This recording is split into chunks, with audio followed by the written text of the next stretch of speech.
Wiggles will have his wings in no time, he said. Daddy read me an extra bedtime story and fluttered his eyelashes against my cheek. That's a butterfly kiss, he said. It brings good luck. The next morning, I rushed to school and hurried over to the box. The last chrysalis had split open, but there wasn't an orange butterfly in the box. There was a pink butterfly. Wiggles, I gasped. Wiggles delicately flapped his pink, fantastic wings. He gently fluttered from the twig to the flowers. You can't be called Wiggles anymore, I said. From now on, I'm going to call you Flutterby.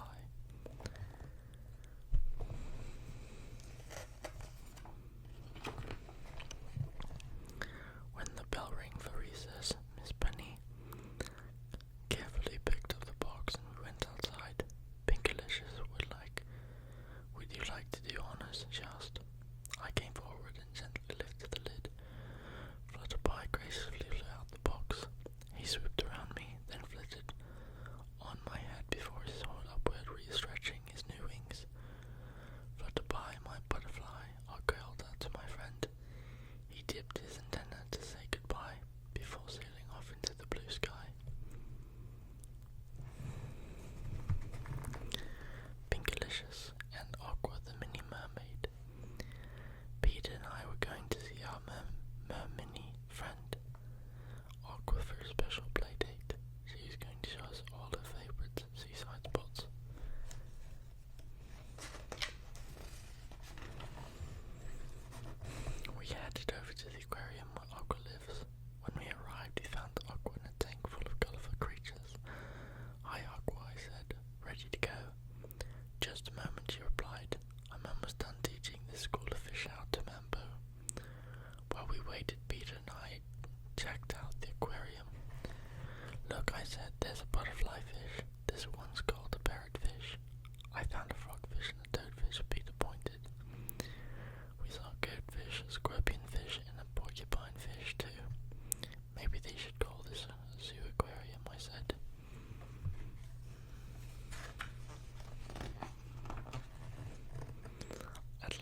sharks? Asked Aqua. She gulped. I hope not, she said.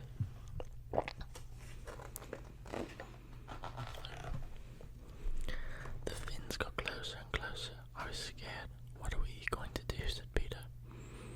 Maybe they just want to be friends, I said. Though I wasn't too so sure there was such a thing as friendly shark. Just then the creatures burst out of the water. They weren't sharks at all. They were dolphins, and not only that, they were pink dolphins. Of course, said Aqua. I should have known. Pinkalicious and Peter meet Sandy and Shelley. They pass through here around this time every year. How do you do? I said, curtsying. Thank goodness you aren't sharks, said Peter. Sandy and Shelley bobbed their heads and squealed. Then they jumped way up high and did double flips. I think they like you, said Aqua. They're putting on a show.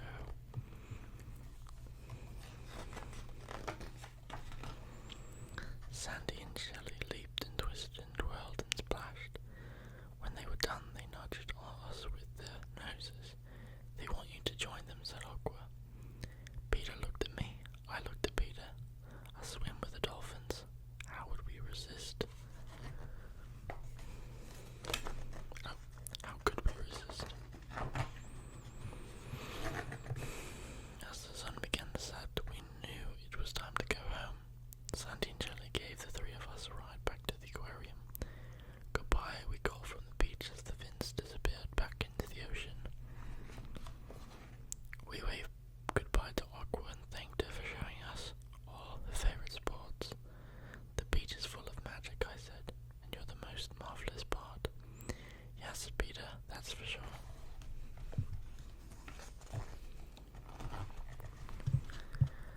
As I lay in bed that night, I could still smell the salty sea air. I made a wish upon the sea star that I'd be back to visit soon. Pinkalicious, apples, apples, apples. We were at the Pinkville orchard. It was apple harvest day. Peter and I found a map of the farm. I read the names of different apple trees. Pink wow, I shouted. There's a kind of apple called Pink Lady. I couldn't believe it. A pink perfect apple. Had to find it right away.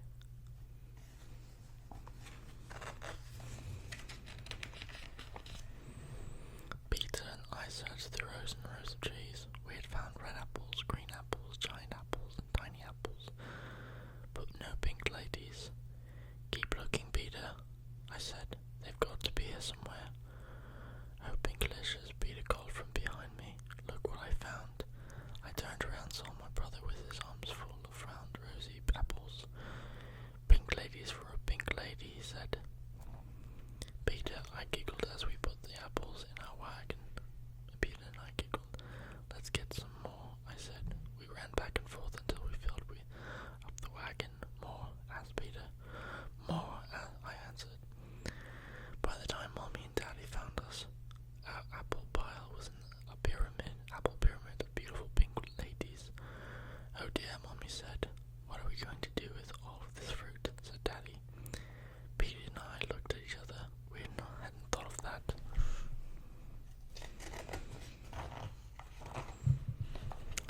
We rode home very carefully and very slowly. Peter and I kept looking back to make sure the apples didn't fall off the wagon. Oh dear, said Mommy again. Straight ahead of us was a giant hill. Mommy looked at Daddy. Peter looked at me. Uh-oh, I said. Up and up and up we climbed, and we pedalled and pushed our way to the top. At long last we were almost home. I could see all of the Pinkville down below. I was so excited to get home, and I started pedaling faster. Wait, said Daddy, be careful, or the apples will...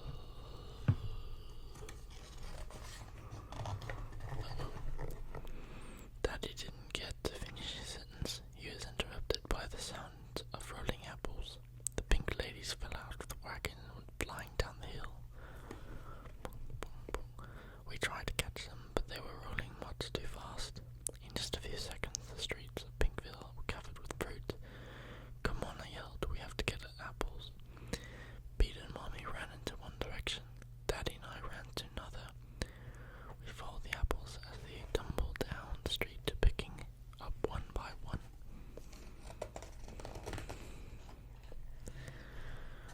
searched high and low for our missing pink ladies. Mummy and Peter found a bunch that had rolled into the schoolyard. Mr. Swizzle had some by the front door of his ice cream parlour. I saw 3 hiding under the rose bushes in Pinkville Park. Little by little we gathered up all the pink ladies and brought them home. Then we washed them and washed them and washed them some more. Some of them were a little bruised, but they were still good enough to eat.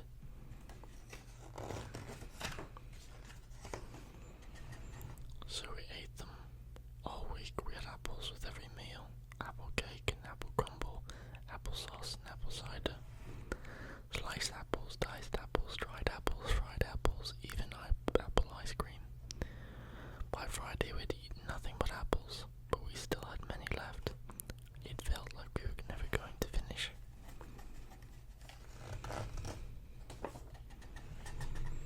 That night I thought of how we had too many apples and not enough people to eat them. I thought about how my family had looked for the pink lady apples all over town. That's when I had an idea. Since we couldn't eat all the apples in our town on our own, maybe we could share them with the rest of Pinkville. Call it Apple Appreciation Day. The following Monday I brought a shiny fresh apple and a whole apple pie to school and gave them to Miss Penny. "Thank you, Pinkalicious," she said. Do I owe the surprise?" "It's Apple Appreciation Day," I said. "I appreciate you, Miss Penny, so you get an Applicious treat. Thank you for being the best teacher ever." My friend Alison was out sick, so when I got home, Mommy and I went over to her house with a basket of apples. "I'm sorry you were sick," I said. "Since an apple a day keeps the doctors away, I hope this keeps you healthy for a long, long time." Alison giggled. She bit into an apple. "I feel better already," she said. Everywhere we went, we handed out apples and apple treats. Finally, we reached Mr. Swizzle's shop. We gave him a small container of apple ice cream. "Mr. Swizzle, you spent all day making sweet treats for everyone in Pinkville," I said. "This time we wanted to make something delicious for you. Happy Apple Appreciation Day." Mr. Swizzle took one bite. "This is marvelous. This is excellent. This is positively applicious," he said. "What do you call it?" "Pink Lady Supreme," I said, with a smile.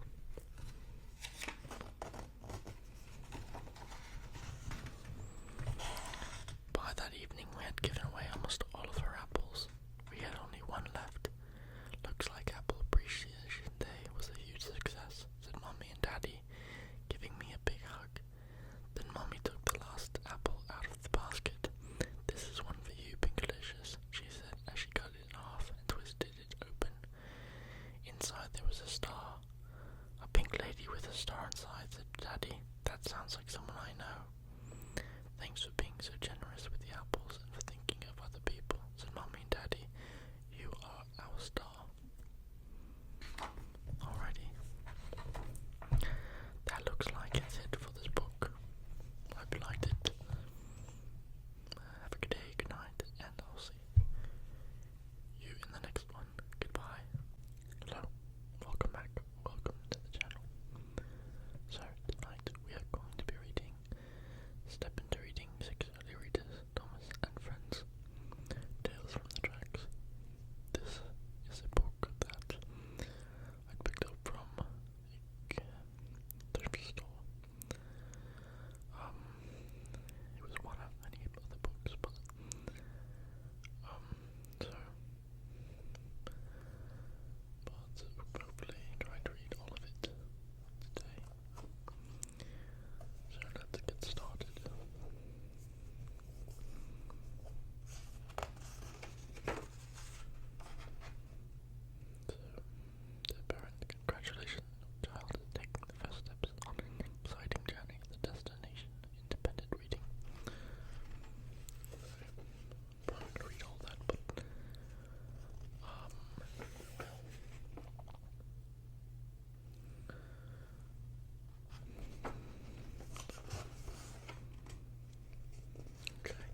fish too.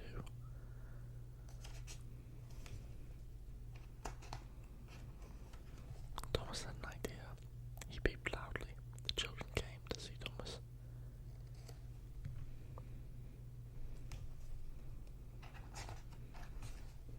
The children could fish in the river.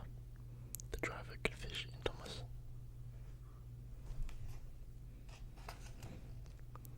And that is what they did.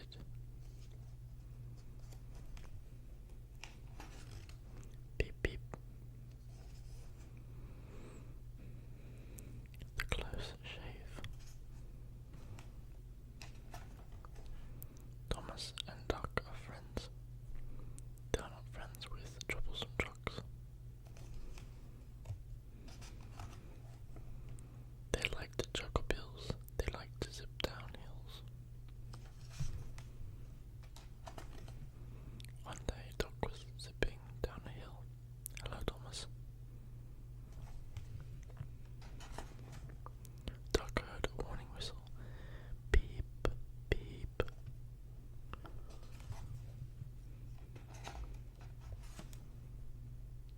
Trucks had run away from Thomas. Go, Duck. No, trucks.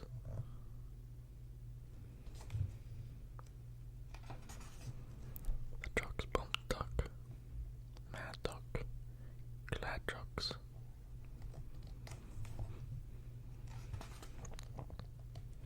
Duck and the trucks rushed down the hill. Duck saw the end of the line. Duck had to stop.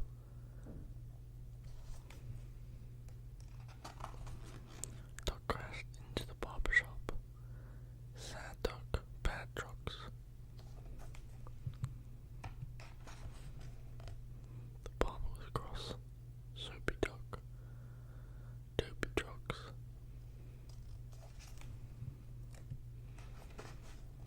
I'm sorry, said Duck. I had to stop the runaway trucks. No one was hurt. The shop could be fixed. Duck was a hero.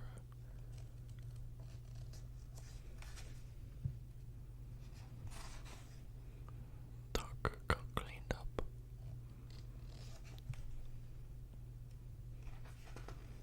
The trucks got picked up.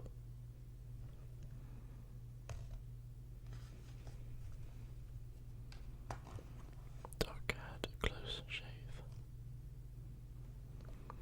Gordon's new view.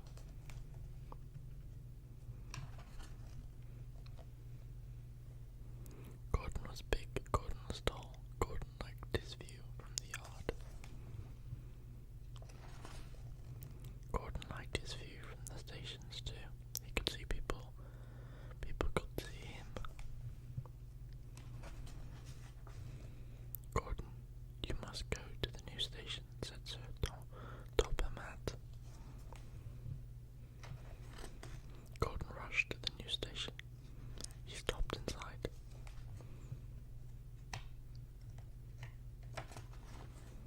There was no view. Gordon could not see the people.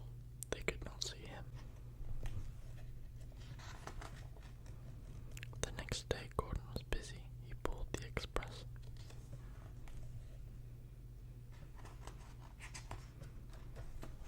He rushed to the docks. He raced back to the new station.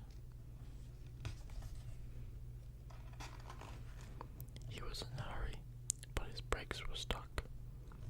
He could not slow down. Crash! Gordon crashed into the bumper. Smash! Gordon smashed into the wall. Now people could see him, but Gordon could not see them. His eyes were shut tight. The breakdown train pulled Gordon back. Gordon, go to the works, said Sir Topham-Hatt. When Gordon came back, he was fixed.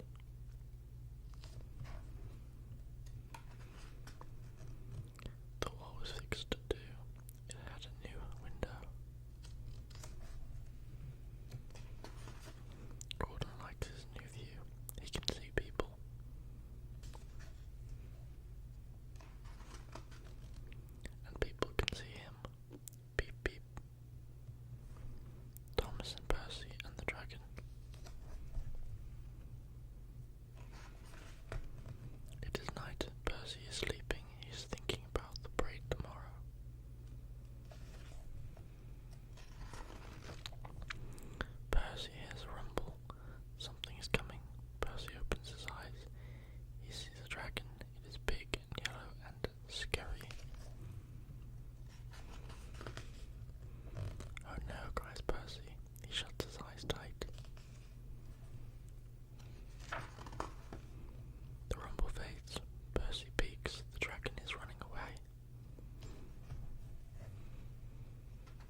Thomas left the yard, he went to run his own branch line. Henry and Gordon missed Thomas. With Thomas gone, there was more work to do. Henry and Gordon were cross. Henry grumbled as he pushed trucks. Gordon grumbled as he pulled coaches. One day a circus came to town. Now the engines were even busier. Henry pushed the trucks. Gordon pulled the coaches. They did not grumble. Henry and Gordon liked the circus. The next day, Henry took workmen to a block tunnel. The workmen picked up their tools. Time to clear the line. Something big was in the tunnel. It would not move. It grunted. It was alive. They ran outside.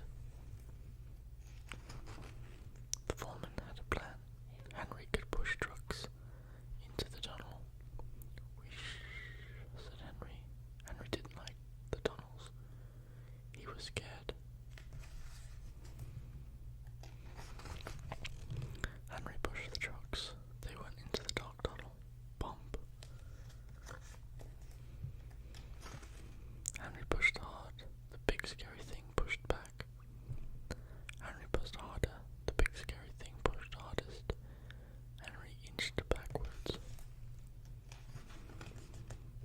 First, the news pushed out of the tunnel, then the trucks were pushed out.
games at night